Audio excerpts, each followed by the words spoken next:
கவுண்டமணி அவர்களுடைய மனைவியான சாந்தி அவர்களோட இறப்புக்கு பின் தொடர்ந்து ஏகப்பட்ட செய்திகளை நம்ம பார்த்து வந்துகிட்டு இருக்கோம். அந்த வகையில் சமீபத்தில் கவுண்டமணி அவர்கள் பண்ணியிருக்கக்கூடிய விஷயம் ஒன்று பார்க்குற எல்லாருக்குமே மிகப்பெரிய ஒரு சோகத்தை ஏற்படுத்தியிருக்கு அப்படின்னு தான் சொல்லணும்.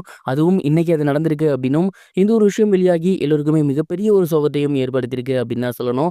என்னடா இவ்வளவு சொல்கிற அப்படின்னு நடந்துச்சு அப்படின்னு நீங்கள் கேட்டிங்கன்னா, சமீபத்தில் தான் பார்த்தீங்கன்னா கவுண்டமணி அவர்களோட மனைவி இறந்து போயிருந்தாங்க. இன்னைக்கு காலையில் தான் அவங்களோட உடல் தகனம் பண்ணப்பட்டிருந்துச்சு. அந்த ஒரு விஷயத்துக்கு பிறகு எல்லாருமே அவங்களோட வீட்டுக்கு வந்து ஆசுவாசமாகியிருக்காங்க. அப்போ பார்த்தீங்கன்னா கவுண்டமணி ஐயா அவர்கள் சடனாக அவர் தூக்கத்திலேருந்து எந்திரிச்சு அவங்க மனைவியை கூப்பிட்டுருக்காரு.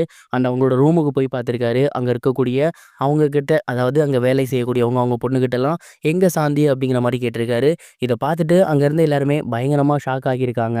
அங்கேருந்து எல்லாருமே கவுண்டமணி ஐயாவை கூப்பிட்டு ஆசுவாசப்படுத்தியிருக்காங்க. அவருக்கு வயசாகிடுச்சு இல்லையா, கிட்டத்தட்ட 85 வயசு ஆகுது. இதனால ஞாபக சக்தி அப்படிங்கிறது அதிக அளவு கம்மி அப்படிங்கிறத தாண்டி இன்னொரு விஷயம், கிட்டத்தட்ட பல வருஷங்களா அவங்க கூடவே இருந்திருக்காங்க. எது வேணும்னாலும் அவங்க மனைவியை தான் அவர் டிபெண்ட் பண்ணி இருந்திருக்காரு.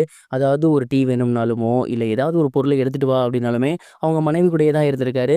அதெல்லாம் தாண்டி கடைசி ஒரு 2 1/2 மாசம் பார்த்தீங்கன்னா, அவங்க ஒய்ஃப்க்கு வந்து ரொம்ப முடியாம போனதுக்கப்புறம் முழுக்க முழுக்க அவங்க ஒய்ஃப் கூடவே தான் கவுண்டமணி சார் வந்து டைம் ஸ்பெண்ட் பண்ணியிருக்காரு.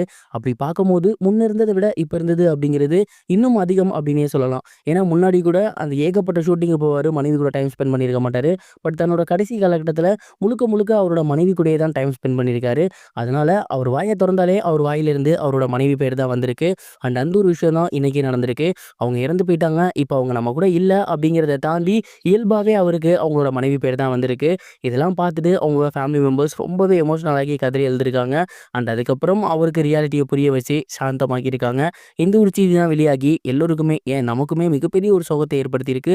இதை பற்றி நீங்கள் என்ன நினைக்கிறீங்க? மறக்காம கமெண்ட் பாக்ஸில் ஷேர் பண்ணுங்க. இது ஒரு புறம் இருக்க, பிரபல நடிகரான நாகார்ஜுனா அவர்களோட மருமகளான சொபிதா அவர்கள் சமீபத்தில் பிரெக்னெண்ட்டாக இருக்காங்க அப்படிங்கிற மாதிரியான செய்தி சோசியல் மீடியாவில் ரொம்பவே வைரலாக போய்கிட்டு இருந்துச்சு. இது குறித்து சமீபத்தில் ஒரு தகவல் ஒன்று வெளியாகியிருக்கு. பிரபல நடிகரான நாக சைதன்யா அவர்களுக்கு சமீபத்தில் 2வது திருமணம் நடந்திருந்துச்சு. பாலிவுட் ஹீரோயினான சொபிதா அவர்களை தான் அவர் மேரேஜ் பண்ணியிருந்தாங்க. கல்யாணத்துக்கு அப்புறம் அவங்க 2 பேருக்குமே படங்களும் நல்லபடியாக போய்கிட்டு இருக்கு, லைஃபும் ரொம்பவே நல்லபடியாக போய்கிட்டு இருக்கு. சமீப காலமாக சொபிதா அவர்களோட ஃபோட்டோவில் வயிறு கொஞ்சம் பெருசாக இருக்கு. இதை பார்த்துட்டு எல்லாருமே என்ன நினைச்சிட்டாங்க அப்படின்னா, சுபிதா பிரெக்னெண்ட்டாக இருக்காங்க போல அப்படிங்கிற மாதிரி நினச்சிட்டாங்க. ஆனால் சமீபத்தில் தெரிய வந்திருக்கிறது என்ன அப்படின்னா, சுபிதா அவர்கள் இதற்கு முன்னாடி ரொம்பவே ஃபிட்டான ஒரு உடை போடுவாங்க. அது சீலையாக இருந்தாலும் சரி, அதை தாண்டி அவங்க வேறு எந்த மாதிரியான மாடர்ன் ட்ரெஸ் போட்டாலும் சரி, முழுக்க முழுக்க ஃபிட்டாக இருக்க மாதிரி போடுவாங்க.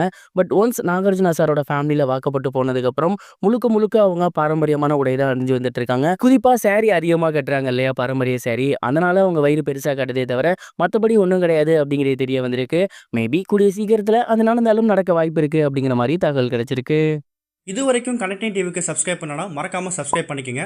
உடனடி அப்டேட்ஸ் பெறுவதற்கு நோட்டிஃபிகேஷன் பெல்லையும் கிளிக் பண்ணிக்கங்க.